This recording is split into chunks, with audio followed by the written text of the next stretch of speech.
رات کے اس حصے میں انہیں کھڑا کیا جاتا ہے جو محفل کو سنبھال سکتے ہیں. تو ہو سکتا ہے آپ حضرات اگر توجہ سے سنیں گے تو ایک صدر کی حیثیت سے کچھ باتیں جو میرے ذہن میں آئی وہ عرض کروں گا، ورنہ اگر ذرا بھی مجھے محسوس ہوا کہ آپ لوگ متوجہ نہیں ہیں تو میں اپنی بات ختم کر دوں گا. جیسے احمد فراز نے کہا کہ شدت تشنگی میں بھی غیرت میں کشی رہی، شدت تشنگی میں بھی غیرت میں کشی رہی، اس نے جو پھیر لی نظر میں نے بھی جام رکھ دیا.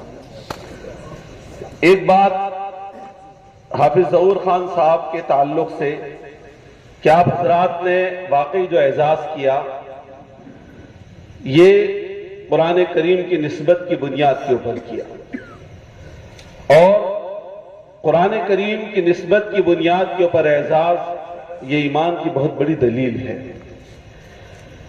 بہت سے حضرات نے بہت سی باتیں کہی، ان تمام باتوں کی تائید کے ساتھ کچھ ایسے زخم بھی ہیں جو میرے خیال سے امت کے سامنے آنا ضروری ہے. آج وہ افراد جو امت کے لیے اتنی قربانیاں دیتے ہیں، بلکہ میں ایک بات کہہ سکتا ہوں کہ دنیا میں علماء کی واحد وہ جماعت ہے جن کی ہر قسم کی تگ و دو یعنی دوڑ دھوپ، جن کی ہر قسم کی کوشش، جن کی ہر قسم کی فکر صرف اور صرف امت کے تعلق سے ہوتی ہے. آپ نے دیکھا ہوگا مزدوروں کی یونین اپنے لیے لڑے گی، ریلوے کی یونین اپنے حقوق کے لیے لڑے گی، ٹیچر سنگھٹنا اپنے حقوق کے لیے لڑے گی، ڈاکٹروں کی سنگھٹنا اپنے حقوق کے لیے لڑے گی. دنیا کی واحد یہ وہ جماعت ہے جو قوم و ملت کے لیے لڑتی ہے. کبھی اپنے ڈیمانڈ کے لیے، اپنے مطالبے کے لیے کبھی نہ کسی کے آگے ہاتھ پھیلایا نہ کبھی راستوں پر نکلے. اس کی بنیادی وجہ میں آپ کو بتاتا ہوں. سرکار دو عالم صلی اللہ علیہ وسلم، ایک حافظ صاحب تنہ تنہا ان گنت انہوں نے کام کیے، ہر فیلڈ میں انہوں نے کام کیا، تعلیمی اعتبار سے، رفائی اعتبار سے گنایا، لوگوں نے گنایا، آپ کے سامنے یہ سب چیزیں آئی. بلکہ ہم کہہ سکتے ہیں اس نصف صدی کے اوپر کہ تشکیل تعمیر فن میں شکیل کا جو حصہ ہے، شکیل بدایونی کے تعلق سے کہا گیا، لیکن ہم کہہ سکتے ہیں کہ تشکیل و تعمیر فن میں ظہور کا جو حصہ ہے نصف صدی کا قصہ ہے، دو چار گھڑی کی بات نہیں.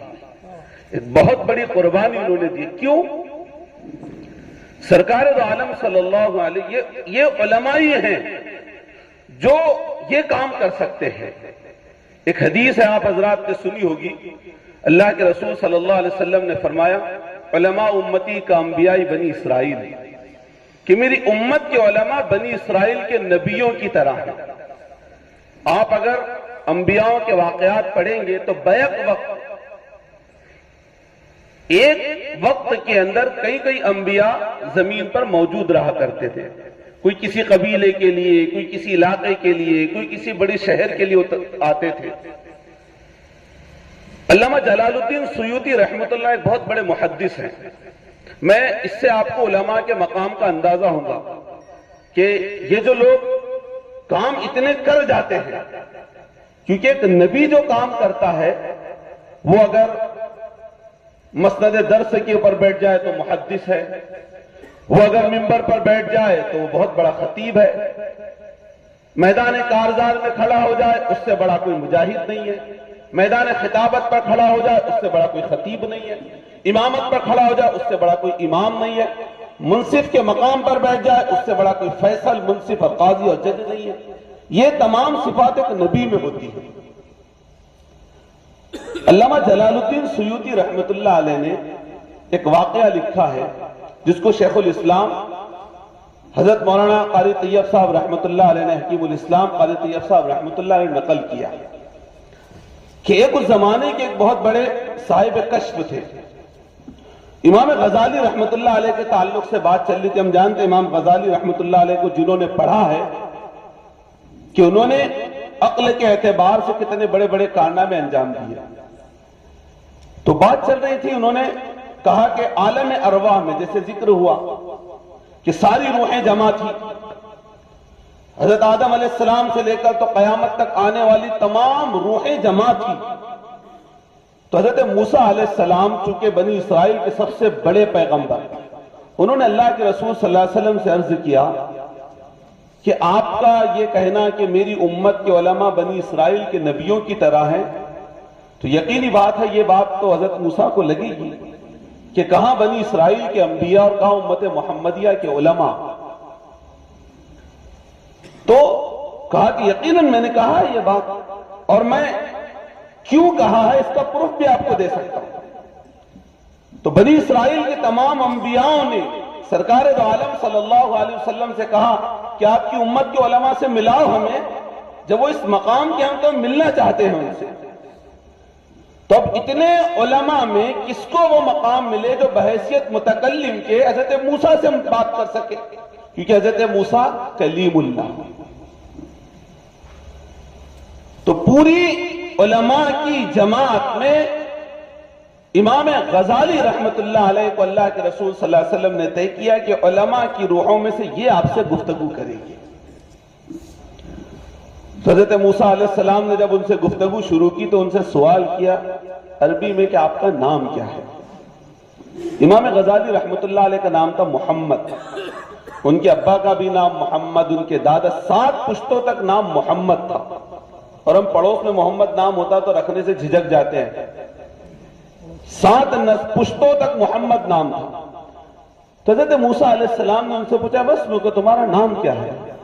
فرمایا کہ محمد ابن محمد ابن محمد. انہوں نے جو اپنا نسب نامہ شروع کیا تو حضرت آدم علیہ السلام تک بیان کر دیا.